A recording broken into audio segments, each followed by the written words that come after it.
Oh yeah, I should. there is. I had two projects and they both were fully funded within 2 months. So I would suggest donors choose. That is what I should do. Just say the books that I want. I'm going to put them on a list, Louise, and have someone pay for it. I'm going to do that. That's a good idea. That's the purpose of this class. The purpose of the class is to make a list. I'm not going to pay for them. I'm sorry about that. But I like it. This is how we kind of figured it out. For tonight, we're going to talk about chapters 1 and 2. And you're supposed to bring one of your favorite books, but SUU decided, I don't know why, they used to open these classes a week ahead of time, so you could read the syllabus ahead of time. Now they open it the day of class. So next week, you're supposed to bring just one of your favorite books to tell us about. Anything you want for a few seconds to tell us about. Not required, but we'd like to hear if you have a favorite book to tell us about. And in your log, now your log can be, I'll show you different ways, write in 15 books that have been your favorite. Favorite children, or favorite adolescent, or favorite informational books. Has there been 15 books in your life up to this point that you would call your favorite books? So that's how you start your log out. Now your log, I'll show you different suggestions on how to do it.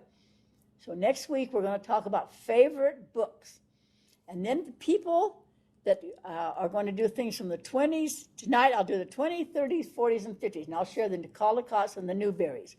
But next week we'll talk about things from the 60s and the 70s. So going back to our list, that's Laura and Lauren for next week to give a report on favorite books from the 60s or 70s that they really like. It can be Caldecott, Newberries, or it can be other books, but not the newest books out there. See, books that are coming from the past a little bit.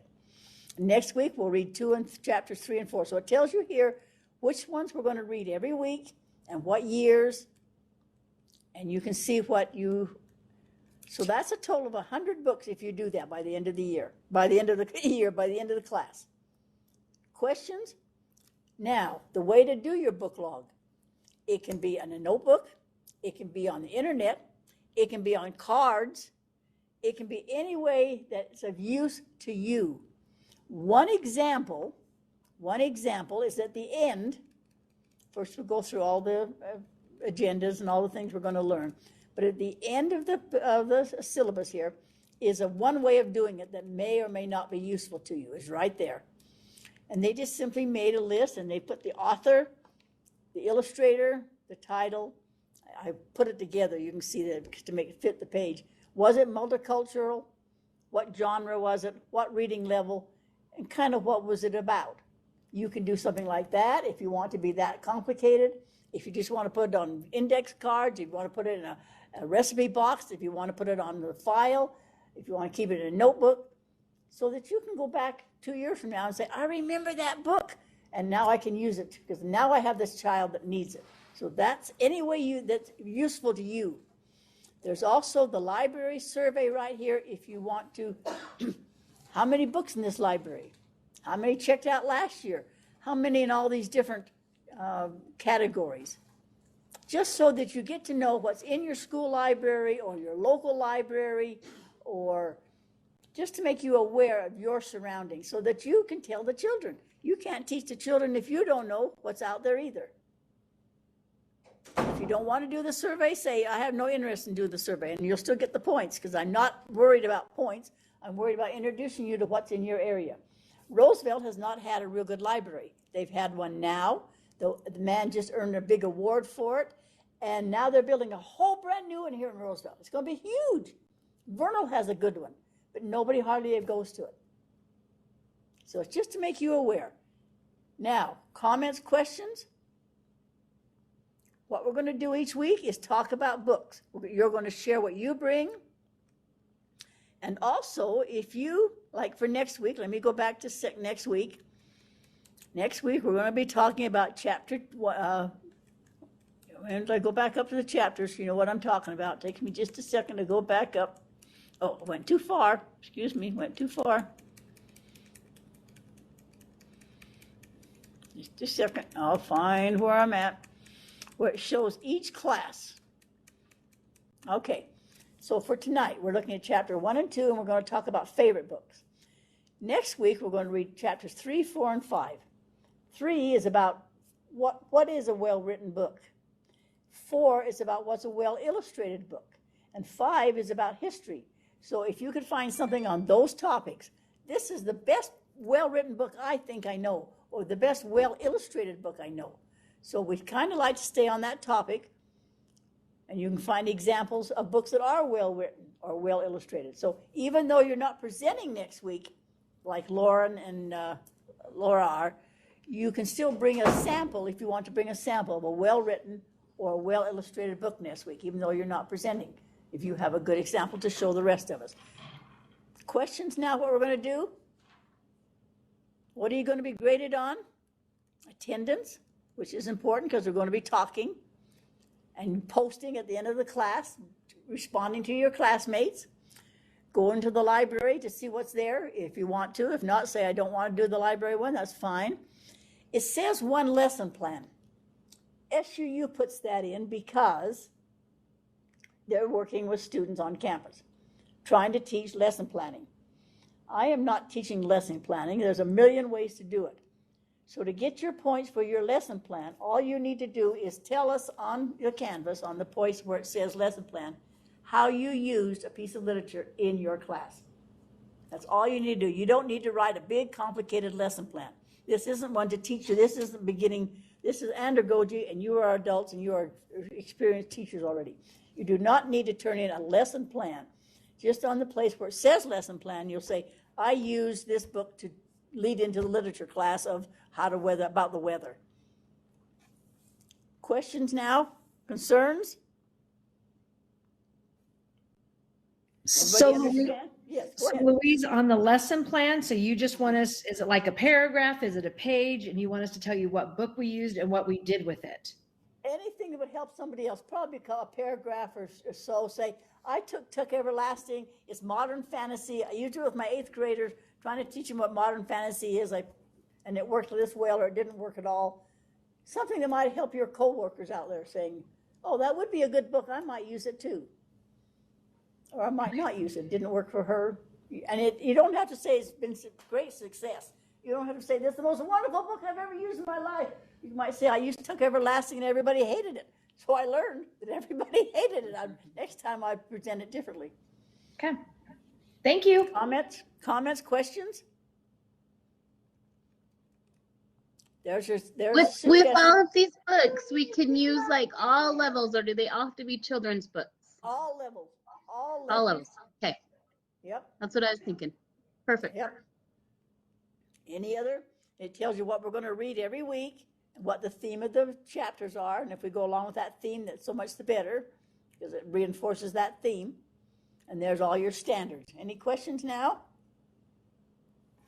Louise, it says on their quizzes each week. Is that something we'll do in class or something you want us to complete before class? We'll do in class. Okay. The people that are assigned to do it, they'll be allowed about 10 minutes each, 10 to 15 minutes each, depending on what they bring. And then other people that are sharing just a few minutes to say, this is the book I brought, and this is why I brought it. That makes sense, Bonnie?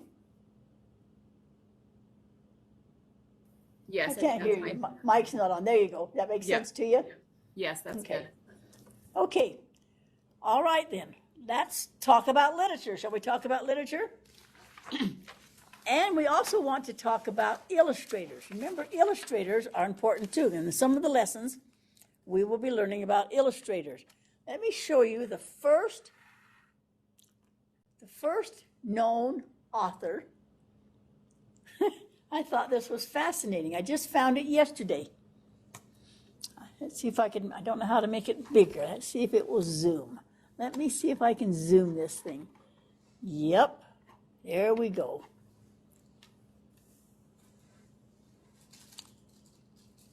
The world's first known author is widely considered to be Dunana. Is that anywhere close to how you'd say it? A woman who lived in the 23rd century BCE in Mesopotamia. From 2285 to 2250 BCE, Wowie. She was a triple threat. She was a prince, a priestess, and a writer and a poet. And I found this story about her, about how she wanted to illustrate, because of course she noticed on the walls of all their homes, their castles, the outdoors were these lithographs. And she thought, why can't we put it in a book? So that's action research. All you people out there that's doing action research, she decided to put pictures in books and write about things. I thought that was just interesting. All right, I'm going to start and show you a few books now that are really great to have. This is one called, let me zoom it back out now, it's too big. Let me go back down now. Go down the other way. There we go. Let me move these out of the way so they're not in the picture to make a.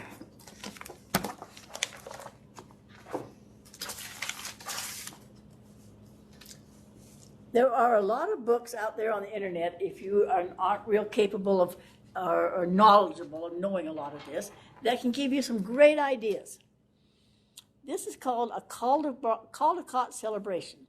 And it talks about the artists, because the course of Caldecott is for the award for the artists. We'll learn more about that in a minute. But this little simple book takes 6 big stories. For example, we're going to be doing one in a second called Make Way for Ducklings. It was written in 1942, but this will give you a lot of information about it. The author, how he did it, how he followed these ducks. For a year or more, he just simply followed ducks. Wherever they went, he drew ducks. And he drew, and he drew, and some he liked and some he didn't like, and he threw away tons and tons. It just tells how he got to be such a great illustrator by following the ducks.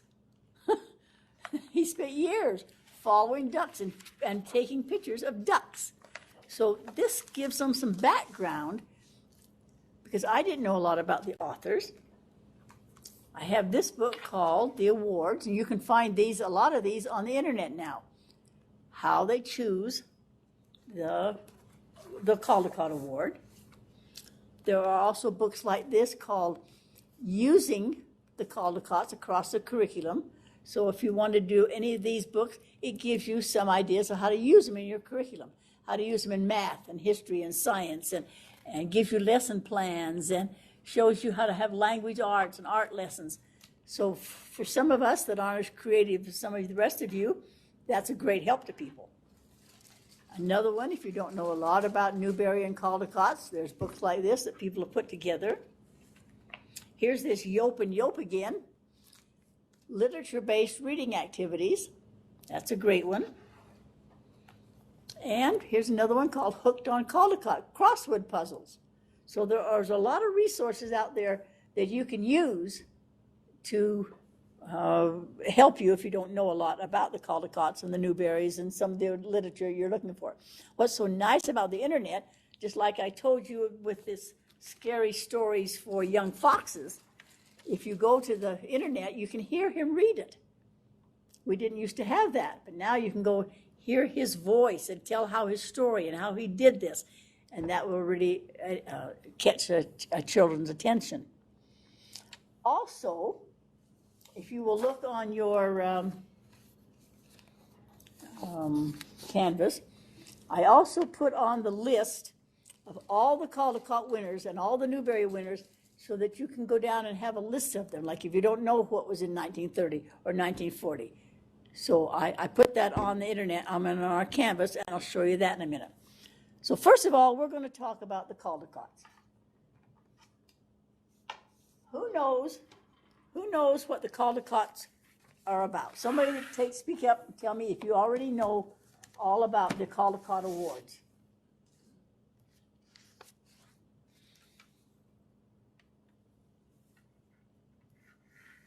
Bonnie, are you talking? I could see your lips move, but I couldn't hear your voice. Talking to myself, I guess. Yeah, they're for outstanding contributions in the illustration field, not just the writing, but illustration contributions for children's literature. Right, they're not for the writing, they're for the illustrations. There's Randolph Caldecott. There's you can read about him by typing in his name. You can read all about how he came up with that idea to do the Caldecott Awards. And it is just for the illustrations. You can go on and I put this on our canvas so you can look at this if you don't know all this right now. What's the terms and conditions? So, Picture Louise, book. Yes, go ahead. it has nothing to do with the story at all. It's only No. pictures. These are all awarded on the picture. Yeah. I didn't know that. Yeah. The medal should be awarded annually to the artist of the most distinguished American picture book for children published in the United States during the preceding year. There are no limitations to the character of the picture book except the illustrations be original. And there will also be honor books. They're truly distinguished. The only restriction is you must be a citizen or resident of the United States. And then it gives ideas, it tells you what they give the award for. And then some teachers have gone like this, and as they read the Caldecotts, they have the children write when they wrote about them, and that's one way to help children in your classroom. It tells on the back here that you have to identify a picture book for children, and they have committees, great big committees, and what they go through to choose these pictures are amazing. So the first one we're going to look at, Caldecott started clear back in 1938. And it started with one that would be controversial today called Animals of the Bible. So you may get some controversy out of that today because I don't know why, but people seem to jump on it. And on your canvas, I put a handout like this. So the things I'm talking about right now, you can also find and read it so you don't have to remember what I'm saying so that you can remember this too. But in 1938, Animals of the Bible was written by Dorothy Lathrop. Harper Collins published it. The book was planned by Helen Dean Fish. And she read the King James Bible and thought, why don't we do a picture book for children? And so it has black and white pictures. Now, why black and white? Because in 1938, they didn't do the colored ones. They didn't know how. It was too expensive. So color was not the big criteria in 1938. But she took the King James Bible and wrote stories. It introduced children to the most memorable animals of the Old and New Testament over 60 years. It was awarded the very first Randolph Caldecott Medal for the most distinguished book. It was all black and white. It shows Noah's Ark, Daniel's lion, Jonah's great fish, animals around the Christmas manger, the serpent, Noah. It shows everything she learned in the Bible. And it's beautiful pictures, but of course, no use of color. Now, Dorothy herself hoped that animals would play an important part in the world because she really loved animals. She said they're so gentle, whether they're camels or whether we consider they're wild animals like bears, they're still very gentle animals. She was born in New York in 1891, and she studied at the Academy of Fine Arts. She began illustrating in 1919, won the Caldecott in 1938, the Ira Medal in 41, and the Library of Congress in 1946. So this is the first winner of the Caldecott, called Animals of the Bible. The second one was written by this man. Now, watch his long name, because you'll see it a lot. How you say it, I'm not quite sure. Artsabashevov. Is that anywhere close? He wrote 7 Simeons. It was the honor book. It was the first Russian book that Boris wrote. The story, the design, and the plan are Russian. The drawings are light and airy, but limited use of color. All he had to work with was red and green, gold and black. That's all he could do. It's a very cheerful tale. It makes the peasants better than the king. The king would come riding through, but the peasants are the hero of the story. So he wrote about the 7 Simeons and won an honor book in 38. The other book that I see everywhere was also in 1939, and this is Andy and the Lion. Have you seen this in your children? I'll bet you'll find this in your school libraries. James Daugherty wrote it, or drew it, illustrated it, and he used charcoal. And the only colors he had to work with, you can tell my children loved it because they drew in it for a while, were gold and black. So everything's in gold and black. And it's Andy waking up with the lions, and he doesn't know what it is. And he finally realized there's the tail, and there comes out the head. It's called Andy and the Lion, but it's all about kindness and remembering the power of gratitude. So it has a theme to it, and that was the winner in 1939, Andy and the Lion. Isn't that amazing? Because that's all the colors they knew. Okay, let's move on. Get hold of that bottom one. So those were in the 30s. Now, in the 40s, I'll bet you've seen this one. This is a modern version of it. Let me get that out of the way. Let me pull it down. The story of Abraham Lincoln.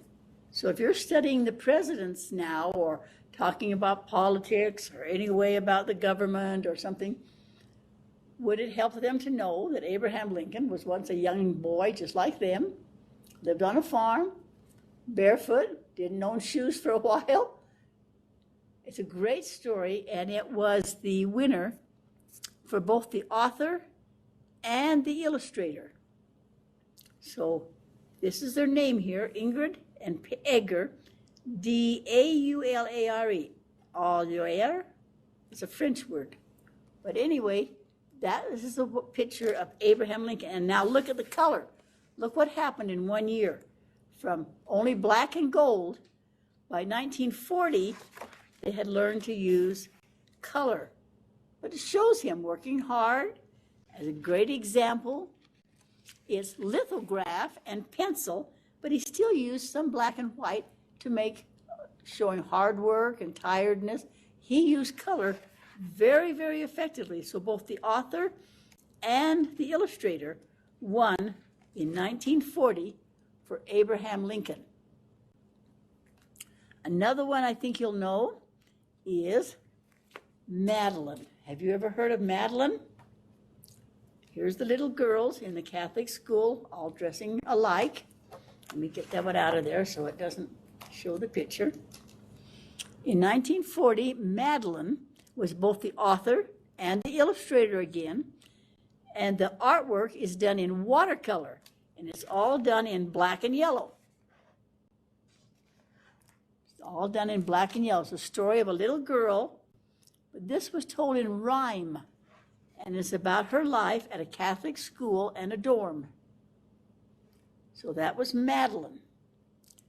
Now, another one that I really liked, and I'll bet I've seen this in all the school libraries I've been into, is Make Way for Ducklings. That's one I just showed you, Make Way for Ducklings by Robert McCloskey. He won many, many times over the years. And in that book I showed you, it'll give you ideas like this, telling how he did it. The students can say, could this really happen? It could really happen. And then it gives you an art lesson to use, how to use an art lesson, how to use a book talk, how to make a postcard out of it, a word watch, what does quack mean, math extensions, social studies, what makes a home, science, about the birds, how he followed the birds. but make way for ducklings. And he did it in brown and white. So he had a reason that he wanted to do it in brown and white to illustrate that here's these ducks trying to cross the road, honking to get across the road, Mama Duck taking care of her babies. And it was the winner in 1942, Make Way for Ducklings. In 1943, this one won, The Little House. This is happening more and more now. I saw this one used last week. There is a big subdivision going in one of our areas close here, and the farmland is going away. And this is what happened to this little house. It was out in the country. It was a happy little house out in the color, and it's watercolor again. It loved being in the country. And these children out here, of course, can relate to this. They know about the clouds and the sun and the moon coming up and the seasons coming. It's a great one for seasons. Farming and getting ready. But pretty soon, a few people start to move in. But winter comes, and those people are neighbors and love each other and do fun things together and ski together. Then pretty soon here comes the big trucks, the gravel trucks, the stones, the tar, the sand, the steamroller. The little house is still sitting there. More and more, but what's coming now? Some smog, some clouds, great one for climate change, which is what a big thing right now. Apartment houses, more people. The little house still sits there. Nighttime, he can't see the stars anymore now because he's in the city. And more people come, and trains and buses and progress, and is it progress? And there sits the little house. And now he's under a subway and under tracks, and he can't tell what season it is anymore. More and more people, more. And finally, somebody comes and takes the little house and takes it out of the city, puts it on a wagon, truck, moves it out of the city, moves it back out to the country, and the little house can now see the seasons. So it's a great way to illustrate what happens when a city is developed. There's good and bad things, but just a story of a little house, Virginia Lee Burton, and it was the winner in 1943. 1944, the winner was about a rabbit named Marshmallow. Guess what color he was? Written by Claire Tullett Newberry with 2 R's, so it's not the same R. Newberry's only with 1. But it's just the story of the cat and the rabbit, and both the author and the illustrator did it again. And it's done in charcoal. So children could actually do charcoal. You could buy black charcoal, and they could draw pictures of black cats against the white rabbit. There's a touch of peach in it. It's the only color she used.